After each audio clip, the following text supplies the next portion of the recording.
Добро утро и в Актуално. Знаете, че всяка година стотици млади българи решават да продължат висшето си образование в чужбина.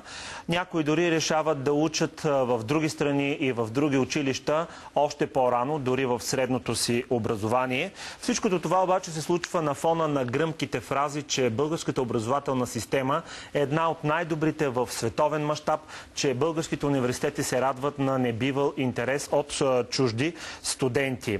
Защо на практика се случват обаче други неща? Основният въпрос е защо? Защото младите избират чужди университети пред родното образование.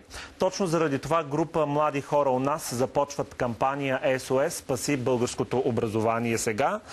Знаете, че междувременно предстоят и промени в закона за висшето образование.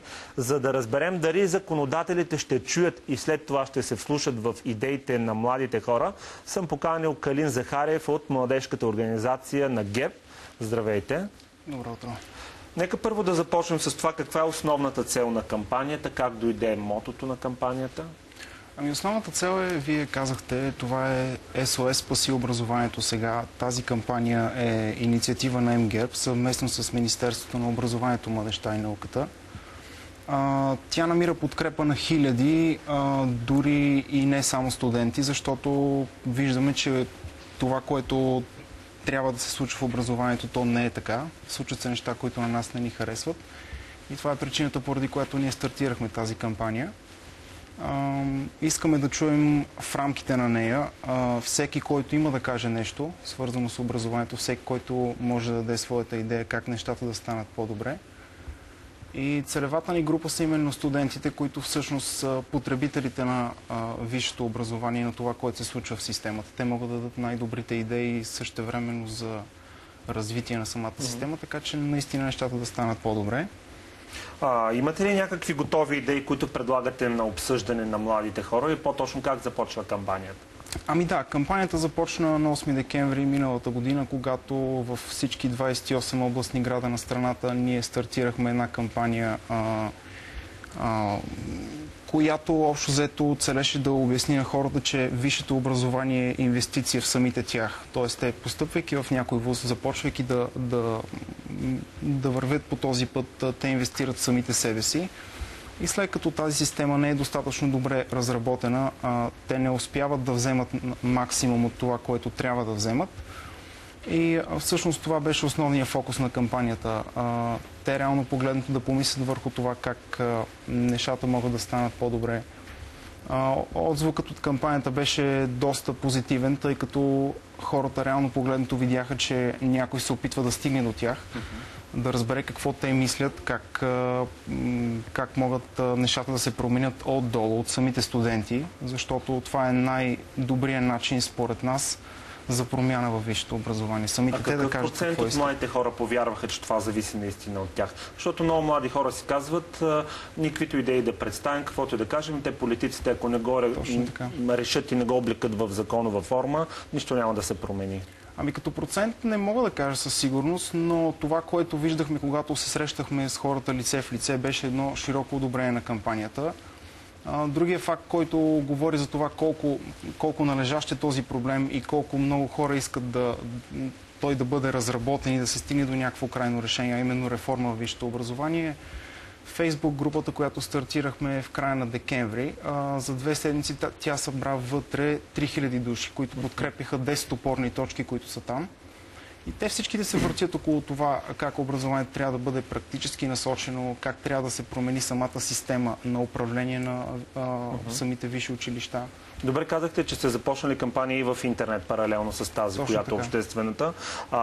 Какви готови идеи предлагате и откъде дойдоха тези идеи? От тези обсъждания, които сте направили ли? Тези идеи... МГЕРБ като цяло се състои от хора в възрастова граница 18-28. Тоест огромна част от тях са студенти. Нормално е това да са интересите, в чиято подкрепа ние ще работим. И нормално е по изключително лесен начин да извадиш това, което всъщност е съществено за висшето образование. То именно мога да извлека, да обобщя няколко точки. Първата от тях, това е университетите да са насочени към потребностите и интересите на студентите. и тяхната реализация на пазара на труда, защото всъщност това е основното, което хората, студентите очакват да се случи след като излязат от вузите, да се реализират на пазара на труда. А как може да се получи тази насоченост? Какво трябва да насоченост се промени, какво пречи сега да е така? Ами на първо място това е необходимия фокус върху практическата страна на обучението. Да се остави вече в историята чисто академичен тип обучение, защото то не върши добра работа. Хората трябва практически да знаят какво да правят, как да правят нещата в реалния живот. Има естествено например в сферата на медицината там е доста по-практически насочено, но там няма как. Така. Докато има много други специалности, които страдат от това, че са чисто академични. Другото нещо, което е самата кредитна система. Тя наистина да стане работеща в България, тъй като чрез нея се постигат няколко основни неща. На първо място това е мобилност между университетите в България, включително и в чужбина. На второ място това е конкуренция между самите висши училища, защото кредитната система трябва да предложи на студентите много повече свободно избираеми предмети, отколкото задължително избираеми. И когато в един университет тези свободно избираеми са повече и всъщност той се справя по-добре, студентите ще отидат натам. Тоест самите университети ще се опитват да правят много по-голям избор от свободно избираеми предмети. Другото нещо е, че учиш каквото ти трябва. Реално погледнато, ако свободно избираемите предмети са много повече от задължително избираемите, ти сам правиш самото образование, което получаваш гъвкаво. Т.е. според твоите потребности, според това, което ти искаш и на теб ти е най-интересно. И това дори беше основният фокус, както вече казах, на кампанията, която мина на 8 декември 2009. А какво ви казват младите хора на тези обсъждания, които сте правили, хората, които са във Фейсбук? Защо това не се случва според тях до момента? Какво пречи? Пречи това, че основното, което те казаха, е това, което и вие споменахте в началото на предаването, че всъщност тези хора нямат чуваемост. Тоест това, което те искат, не стига до никой. Но реално погледнато сега качествената разлика между това, което ние сега правим и това, което се е правило преди, е, че ние се срещаме с тези хора лице в лице и работим съвместно с Министерството, което точно отговаря за висшето образование, за висшите училища, университетите в България. И ако разрешиш да се върнем малко на първата точка, която спомена за повече практическа насоченост, как си го представяте? Освен стажове, освен практики, които и сега се искат на някои места, какво друго, как да стане учебният процес практически насочен?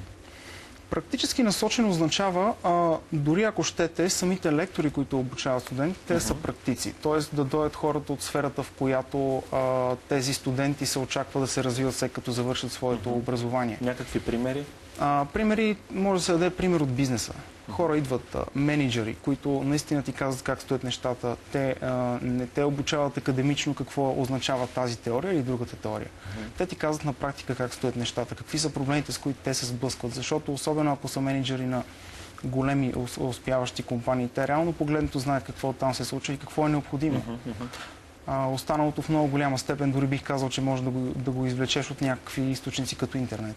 Обаче, смятате ли, че това може да бъде лесно постигнато, имайки предвид, че към момента, въпреки че през определен период от време бизнеса има някакви претенции към висшето образование, все пак той страни от него.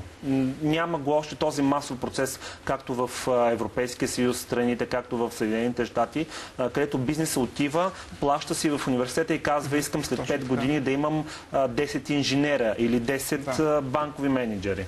Ами точно това е една от ключовите насоки в реформата във висшето образование. Този бизнес да има достъп до университетите и всъщност чрез него той да предизвиква, да провокира така да работят университетите, че да предоставят това, което е необходимо за момента на самия бизнес. Тоест хората, които излизат от университетите, реално погледнато да са потребни на бизнеса. Тоест това е адекватността на кадрите, които излъчва едно висше учебно заведение и това, което иска пазара на труда.